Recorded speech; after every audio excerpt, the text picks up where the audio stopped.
Hello, everyone. Thank you so much for joining this webinar today, co-hosted by Voices for a Safer Tennessee and the University of Tennessee's Boyd Center for Business and Economic Research. My name is Claudia Heskey. I'm the Executive Director of Safer Tennessee. We're a nonpartisan nonprofit coalition founded by Tennesseans in the wake of the 2023 Covenant School tragedy, and we are dedicated to advancing Tennessee-based firearms safety policies and programs that both protect communities and respect the Second Amendment.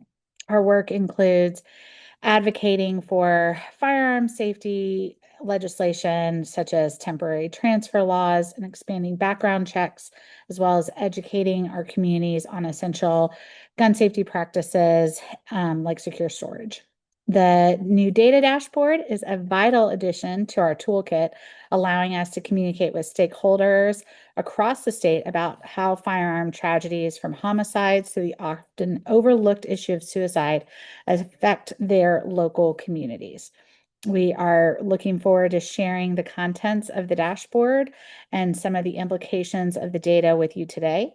Without further ado, I will turn it over to our moderator, Dr. Maggie Martin, to introduce our panelists and walk through the structure of today's event.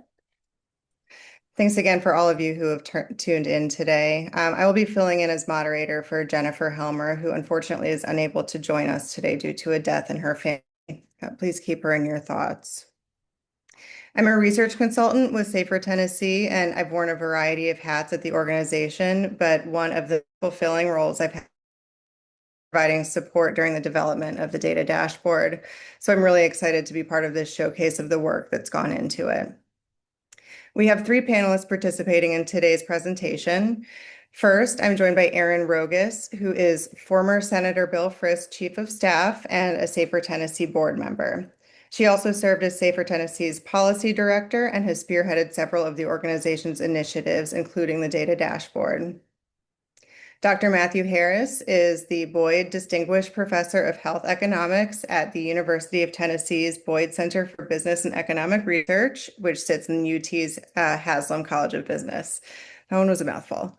And Scott Erland is joining us from the Knoxville Police Department, where he has served as the communications manager since 2019.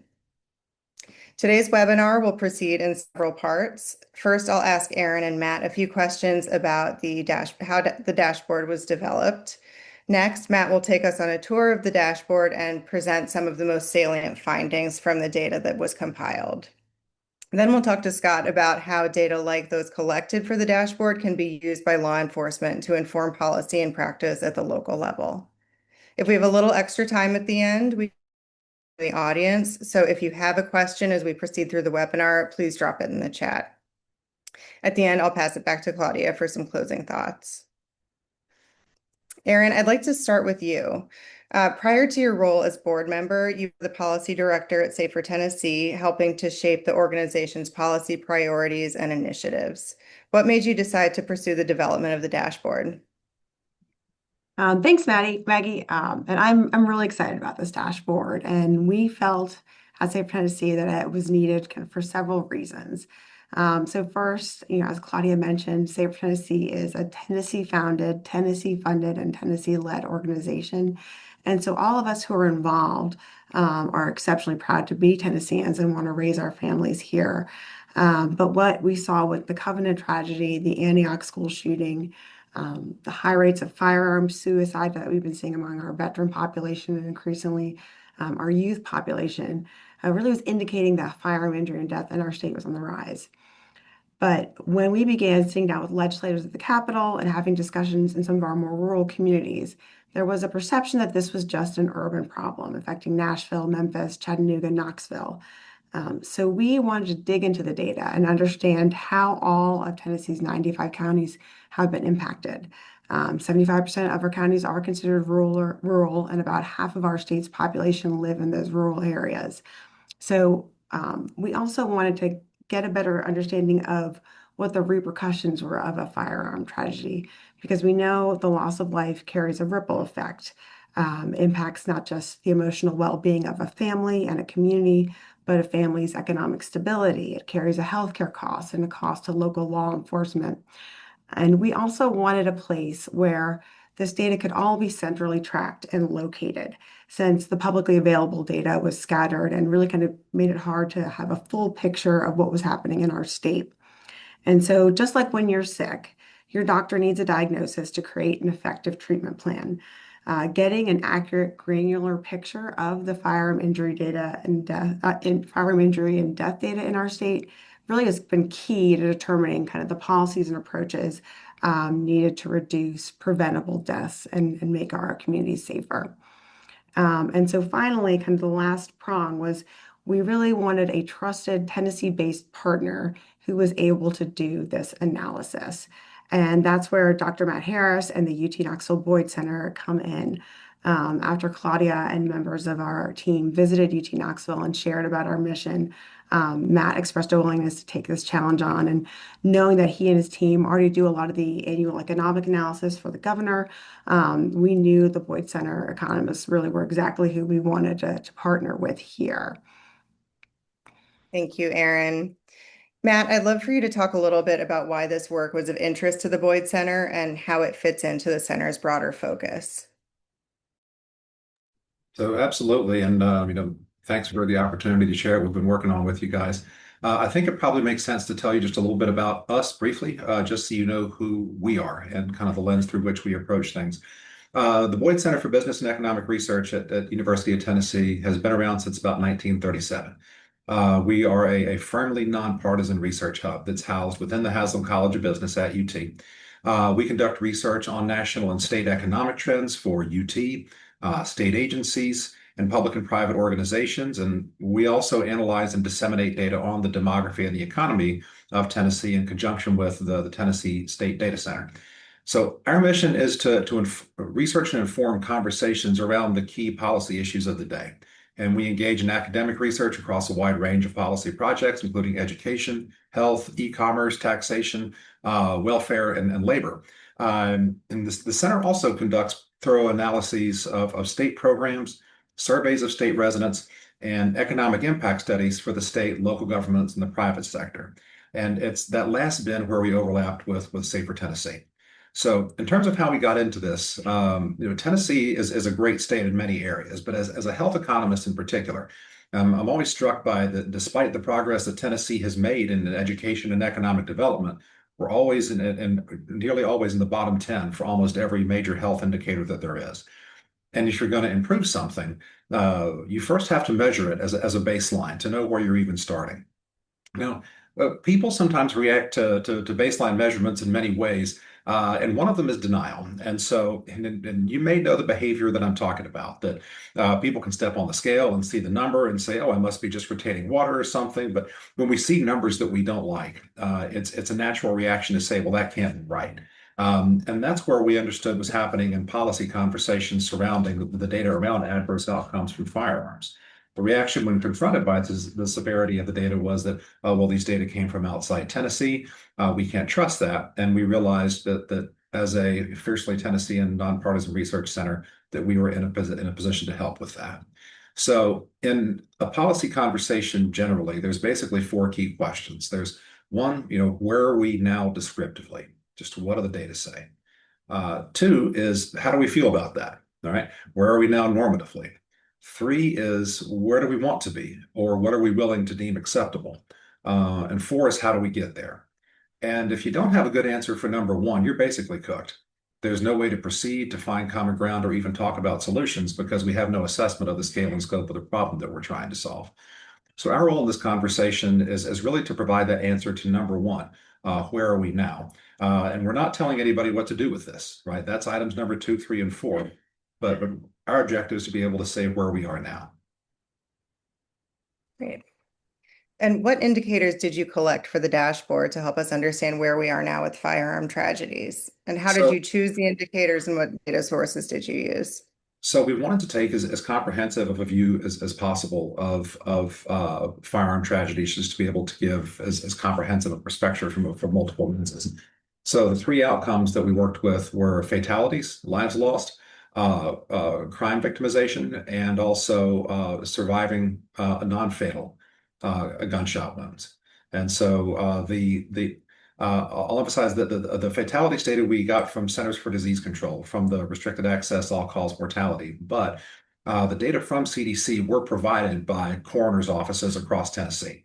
And so this is very much Tennessee sourced fatalities data. Scott would know far more about this than I would, but the data on crime victimization came from NIBRS, the National Incident-Based Reporting System. That's reported up through TBI and TIBRS, I believe.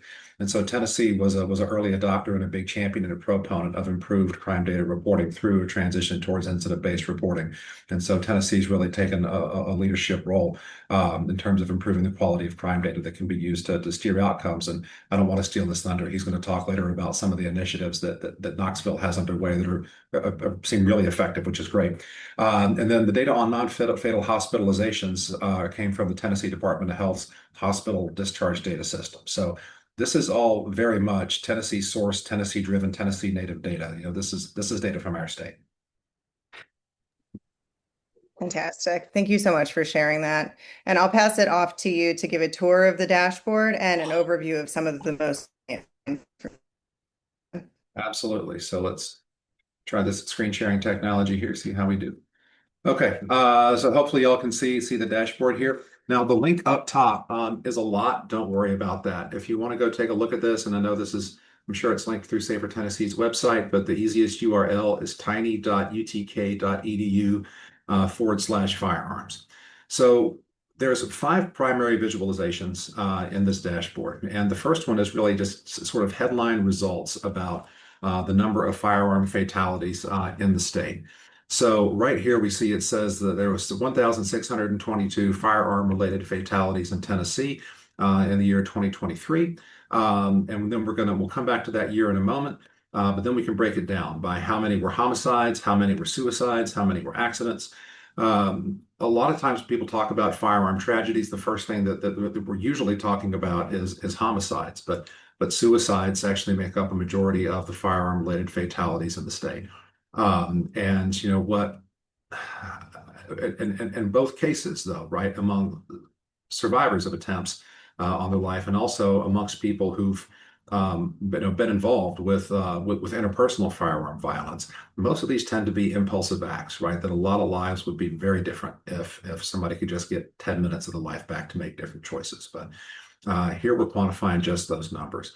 So we also break down who are the decedents in terms of race, by broad age group, and by sex, and then we also break down the firearm fatalities by demographics. And so you see that homicide victims and suicide victims tend to look a bit different, right? That your homicide victims tend to be younger, but most of your suicide victims are older. And among individuals over the age of 35 in our state, suicide becomes the primary subcategory of firearm fatality that we see.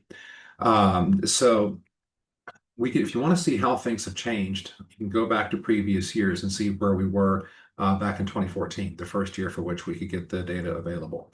And as you update this, as you choose a different value in this slider, everything on this page changes to reflect that. And so the demographic breakdown is now 2014, as is the homicide, suicides, and accidents breakdown. So in addition to knowing the number of fatalities, economic impact is also sometimes useful in helping people just understand sort of, if you're choosing between different programs that can affect different outcomes, it seems really weird to talk about economic impact in sort of monetary terms of life, but there ultimately has to be some basis of comparison for funding programs, for example, that could prevent firearm tragedies versus funding programs, for example, that could prevent more deaths on the highway, et cetera. And economic impact is a useful basis of comparison.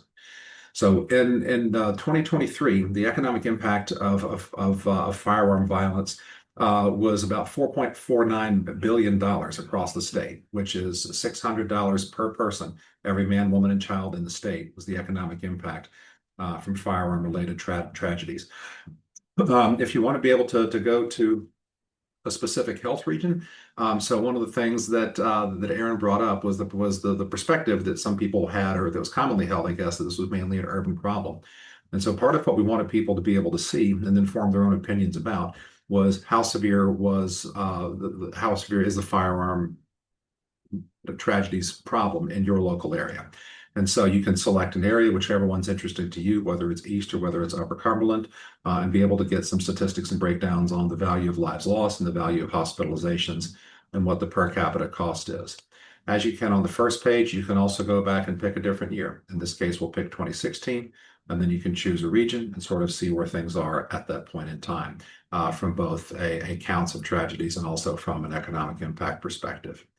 One of the things that is was interesting to us is kind of how are we doing as a state? Because we can all sort of always look inward as a state and say, well, are we doing better or worse than our neighbors relatively within Tennessee? But it's also worth considering how Tennessee is doing relative to the rest of the nation. So unfortunately, we're in the bottom 10 for most major health indicators, and firearm violence is no exception. So we were number 9 on a per capita basis when compared to the other 50, compared to all 50 states in terms of the firearm fatality rate. And so we had 22.7 incidents per 100,000 residents compared to a national average of 14.7. And if we go back to where we were 10 years ago, or 10 years before 2023 is the last available year for which we currently have comprehensive data.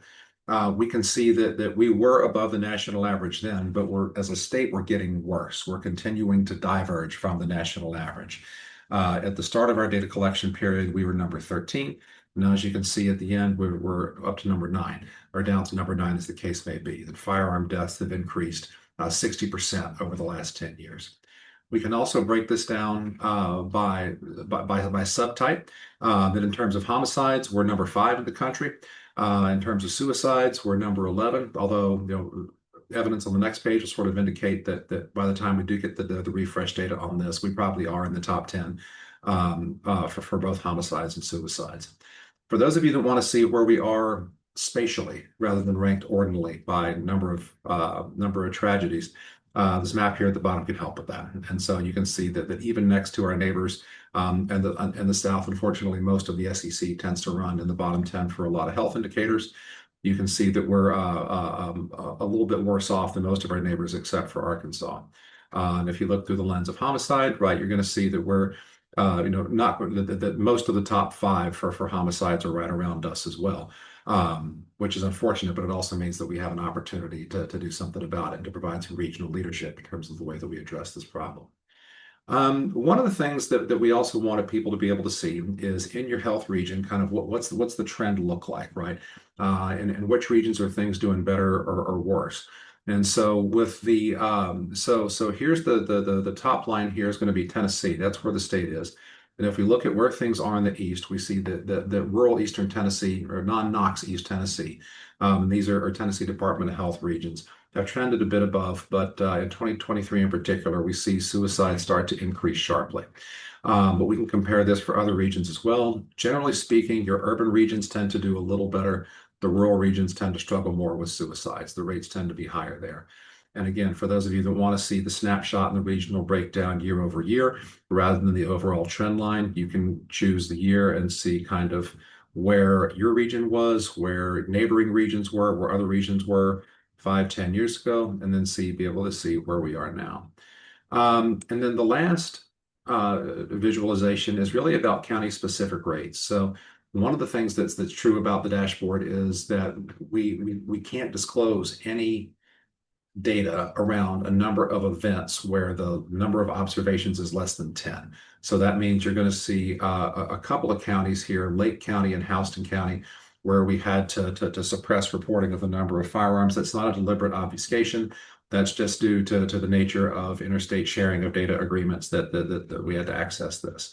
And so in order to be able to see what's going on above disclosure rates, then we had to limit our county level analysis to a 10-year snapshot. But we can still see how things are going in different counties on a per capita basis in terms of overall fatality rate, homicide rate, and then suicide rate. So that seemed like a good place to take a pause for a minute. Maggie, does that work? Yeah, that was great.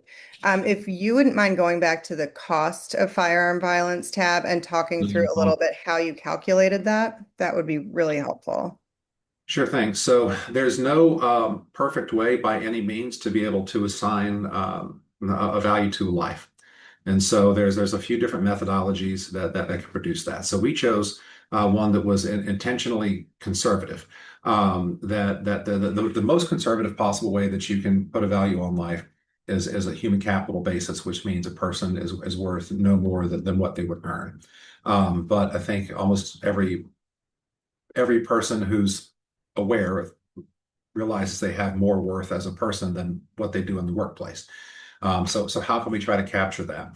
There have been a couple of studies in the last few years that have done some really interesting modeling of looking at how people have invested in their own health and the investments that people make, and use that to back out what someone's life is worth to them.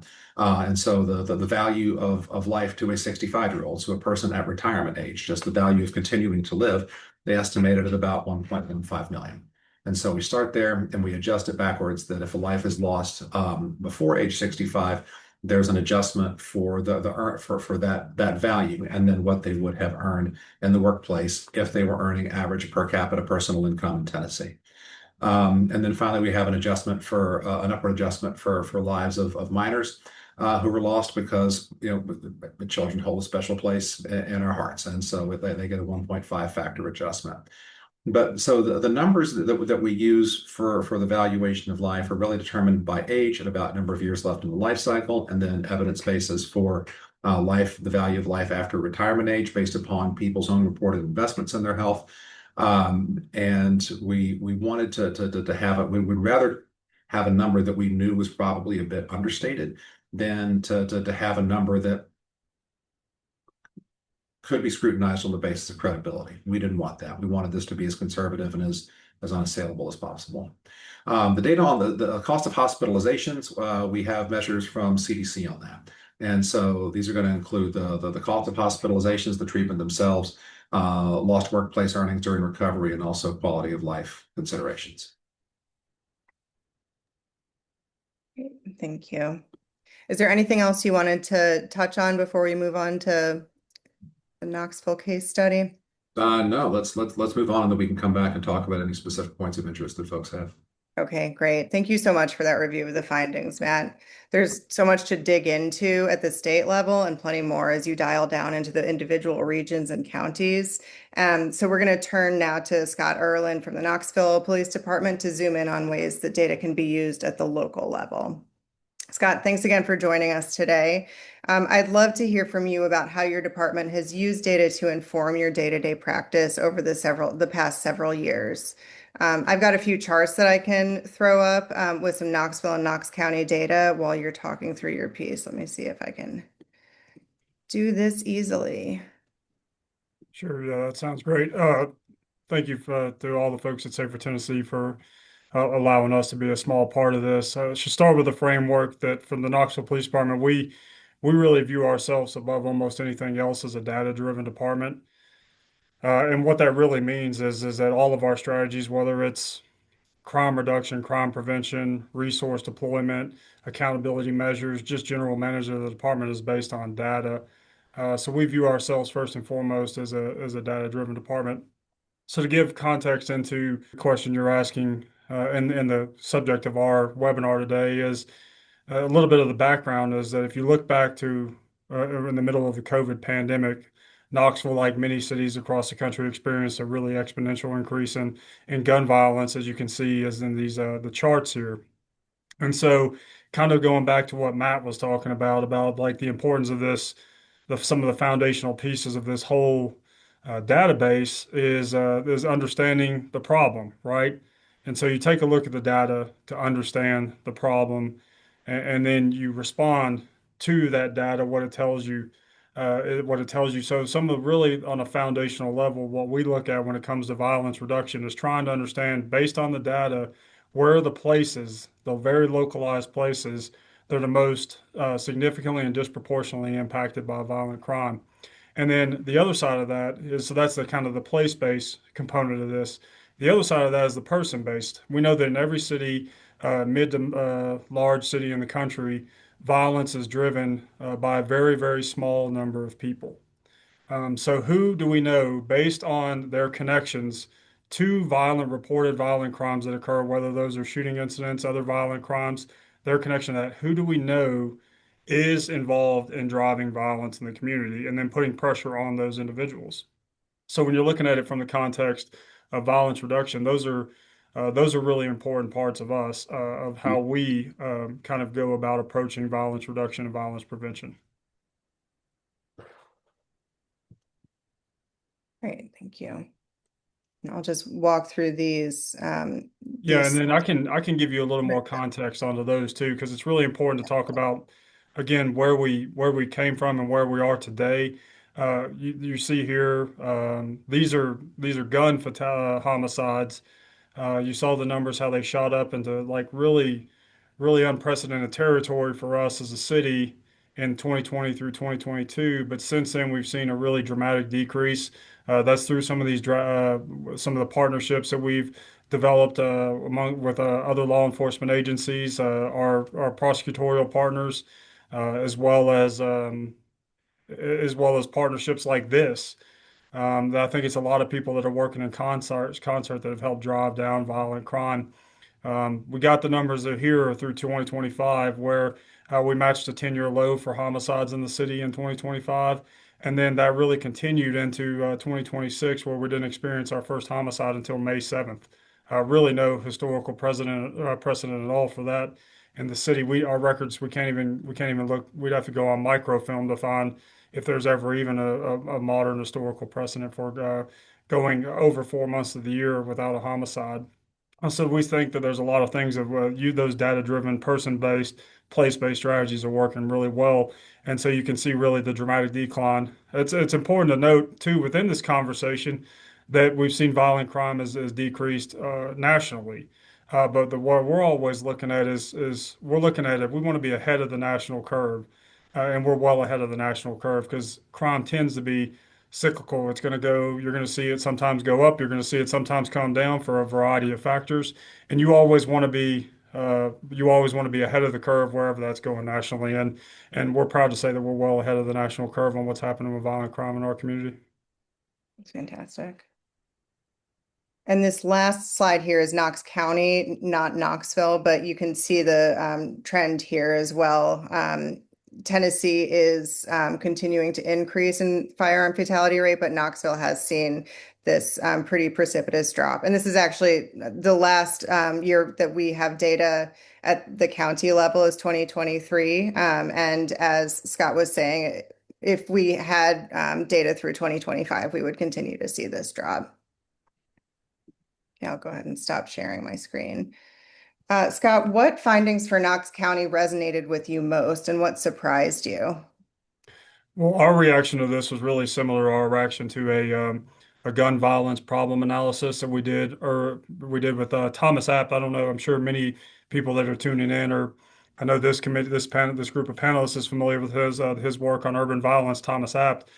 We partnered with his team where they came in and really did a deep dive into all of our fatal and non-fatal shootings to try to tell us who are the people, like what are the demographics, what are the other factors that they see. A research project much like this one, but it was more of a law enforcement policing angle. And our reaction to that is while it doesn't always exactly align with people's perception. And I think that's why research in these projects are so important, is because people have perceptions, they have ideas, they have notions.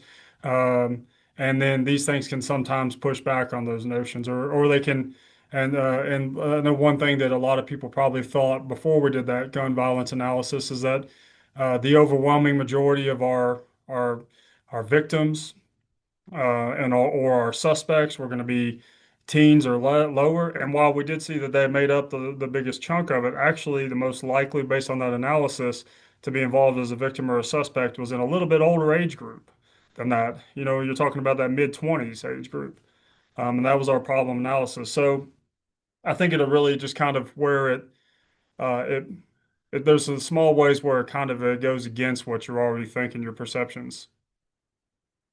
What kind of advice would you give to other law enforcement professionals in terms of using the types of data that we see on the dashboard for educational, policy, funding types of initiatives? Yeah, this dashboard is really important for a number of reasons because from an educational standpoint, it's really beneficial because it shows you, it really puts in really stark terms the scope of the problem and the effects of the problem. It's not just the lives lost or forever changed. There's also there's a much greater ripple effect for the whole community. So I think it's really beneficial when you can exactly what Matt was talking about earlier, when you can say, this is the problem. Here it is in raw, hard data. And so that's really beneficial from a public, awareness standpoint. From a law enforcement agency standpoint, it's also incredibly important because it can be information that can support grant applications. Grant applications, a lot of people probably just don't really understand this, that the overwhelming, the greatest majority percentage of our budget goes towards just paying people. It's salaries. So there's not a whole lot of wiggle room in the operating budget for some of the initiatives that you can push forward to really get in front of and get a hold on gun violence or gun crime prevention type stuff. So this can just be another piece. These kind of projects like this can be another piece that really helps for those grant applications. And I do want to call attention to like just one grant that has really been beneficial for us is a couple years ago we got a gun crime intelligence $700,000 3-year gun crime intelligence center grant. And what that is that helped us build up our Nobbins capacity, which meant that there were any recovered spent shell casings, guns that were recovered as part of a gun crime investigation. That helps in the ballistics and firearms testings that then can connect those guns and trace those guns back to other crimes. And our Nibens team was actually we're about a year and a half, 2 years into that grant. And our Nibens team was actually just received gold standard certification from the ATF because of the speed at which we're processing evidence, ballistics recovered evidence. And again, the whole purpose of that is knowing the connectivity between all of these crimes and the violent offenders and being able to identify the crimes using guns, their connection to other crimes. And so we're really proud of the work that team has done. That's really benefiting not just Knoxville, but the entire region because of the number of different regions that we test ballistics for. Thank you, Scott. It's really encouraging to see an example of a police department like yours using data to inform practices and engage with communities you serve in a targeted and productive way, and that real progress can be made toward reducing and we hope someday eliminating firearm tragedies. Well, thank you to everyone for joining us today. A huge thank you to our panelists for taking the time. Again, and a special thank you to Scott for your service to keeping Knox Countyans safe. A big thank you to Matt for all of your work on this dashboard and turning it from a dream into a reality. Always a thank you to Aaron for the many ways you support us. And thank you, Maggie, for making this webinar happen and also for stepping in to Jen's big shoes as she navigates that terrible personal tragedy, and we are keeping her in our daily prayers. I will tell you, you can find the dashboard on our website, on Safer Tennessee's website. We also linked it in the chat. So again, everyone, thank you for your time today, and I hope you enjoy this beautiful day and weekend.